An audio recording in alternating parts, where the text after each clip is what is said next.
want to talk about the final, and actually, to be honest, to me, the most exciting stage. This is really sick. Right. So, this is my favorite part. Tell me how many times you've ever just thought, man, like you go to an open mic or something, right? You're playing out, and you're like, you're playing, you're like, man, I know I am. I'm not the best player in the world, so more gain, always better. More gain is, that just helps. It just helps. When you're playing leads, it just helps hide all that shit. Unless you're really fucking good. So anyways, it's like you always want a little more than what they give you, and you can't really do it. You don't want to take your pedal board with you, and everybody's looking at you, waiting for you to set up the whole nine, whatever. Now you can do something totally different. You can take the Gluttonous Fuzz pedal, all right?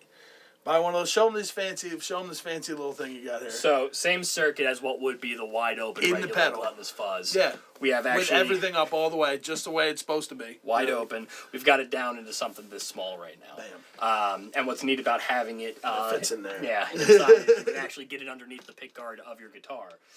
Strats is special. Right. It comes with we recommend Strats. Right. I mean that was the first one that had it. Right. We're not endorsed by Fender. Yeah. But Fender, if you're watching, I would love to be endorsed.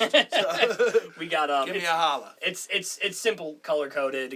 Everything comes with an actual sheet that explains. You got an input, an output, a battery terminals in case your guitar doesn't already have one that's connected right to the actual circuit itself, and then an actual ground break, so you can turn the thing on and off without the battery actually dying. Yeah, inside of the guitar. Yeah, right. That has to do with this switch right here. So Correct. that switches down. So right now we're using the second tone pot on the Strat.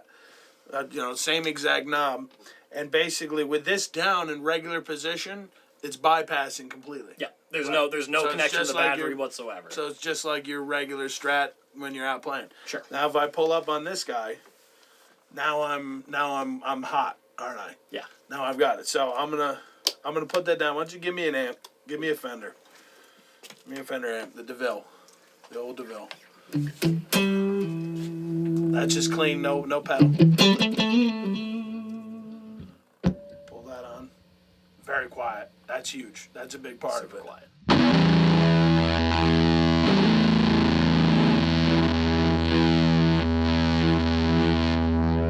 That's more than enough right there. Roll it back. Use it as you need it.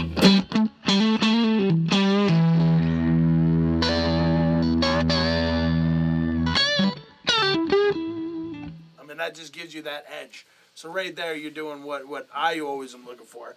Now, on top of that, you don't need any extra pedals because you got more right on tap. Roll it up all the way.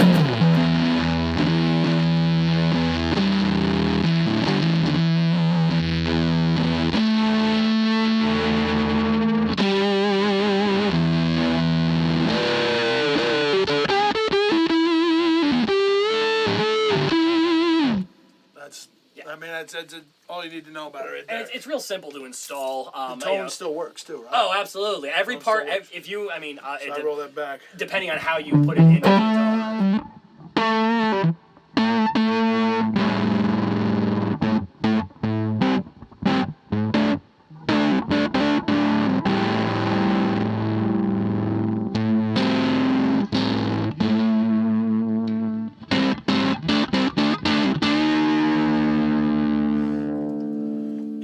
Give me a Vox.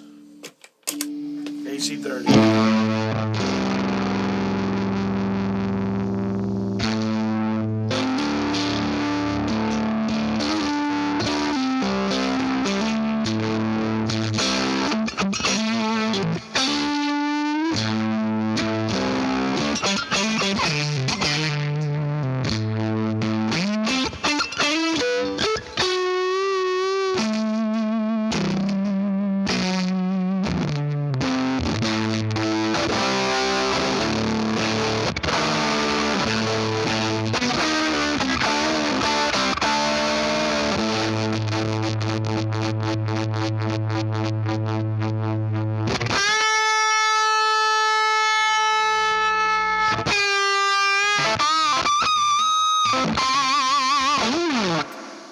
She's gnarly. So what's cool about it too, Obviously, all parts, depending on how you install it, all parts of your guitar's regular circuit won't be affected. I like to run the input signal off of my 5-way switch in terms of being a Strat, and then run the output line of this straight to the jack of the actual guitar, which means everything that happens, the volume and the tone, everything happens before the fuzz. It does, which contextually is usually how it goes with a guitar.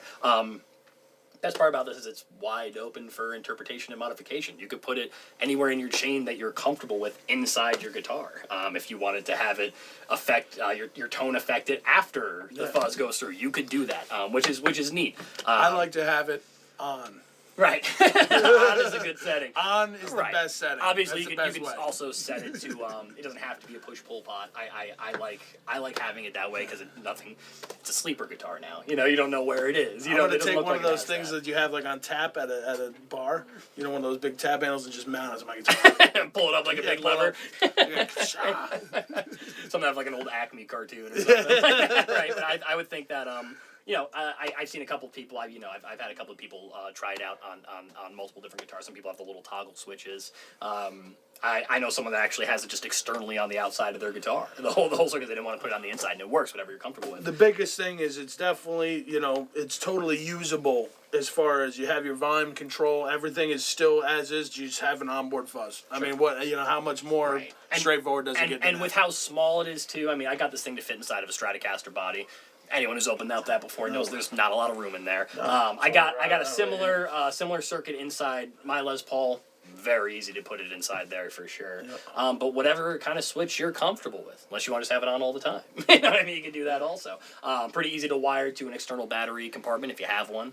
Everything's right there, and simple ground break. Yeah, you got yours in there with the battery under the... That is correct. There's a battery underneath there with the battery's the hard part to fit in there, to be honest with you, if anything. But it still wasn't that bad. I actually. And how long does the battery usually last for you? Quite a while. So I put that one in. Months ago. Yeah, it's been like 4 or 5 months. Now I never probably half dead, and that's why it sounds even better. I never leave it on. I always turn the fuzz off. That's the important part. Yeah. You can wire it up to. You can put a stereo jack inside your guitar and have that work as the ground break if you want to. Makes sense. Be a little bit safer. I didn't. This is actually the first one I made. What's inside that guitar is the first ever gluttonous fuzz circuit. Yeah. That's the one before I even put it in a box, and then I realized that. You can make dope fuzz packs. Yeah. Some people don't want to take their guitars apart and they just want to buy the box and have it. That's fine. That's lame. Yeah, you want one in your guitar. Don't even lie to yourself. It's and like we said before, it's that awesome wide open flavor that we always like. I mean, let's be honest. Most guitar players here have probably at least 5 guitars, at least. I mean, I know some with 50, 100 guitars. You mean to tell me you don't want a fucking fuzz in one of those guitars? You definitely have one you're not even using. Just throw a fuzz in it. Fuck it. Obviously, if you have someone that knows anything about soldering, can install anything, anyone who could put a pickup in could put in one of these. Anyone could put a potentiometer in, could put one in. Yeah, absolutely. That's this is without the enclosure and everything like that for sure. But if you can get them in there yourself, it's worth it. Yeah. Absolutely. Or if you know someone who can. Or for $10,000, you can mail them your pickguard. Yeah, right. Put it together myself, right? And we'll send it back on a custom shop Strat. Why? And what's really exciting about this too is that every virtually anything I can make this small, it's possible with. Every other build that I'm working on right now can be this small, can be in the guitar, can be activated with your hands, like I was saying before in the earlier parts of the video, and it's at your fingertips. You don't have to step on anything. You just bring your guitar to a gig. Someone's got an amp there. That's what I'm saying. I'm ready to take this thing to an open mic. Let's go. That's no more having to bring battery power pedal boards, all that shit. Right. You just bring your guitar, you plug it in, pull a lever, and all of a sudden you're Hendrix. So we didn't give them any flavor of the Marshall, right? We only did the Fender and the Vox, right? Yeah. Is that right? Yeah, let's give them a little bit give of them the Marshall so they can hear what it sounds like. Fire it up. Load it up. We're going hot.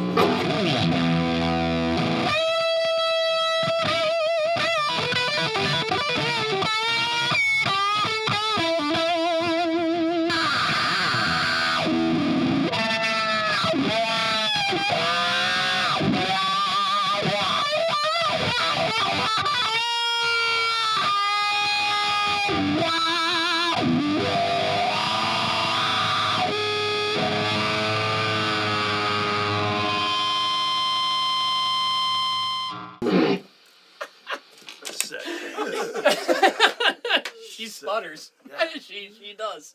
That's cool. I mean, there's not really much more to it than that. You know, how much input you want to put into it is at your own fingertips, like we said before. However you want to put it in.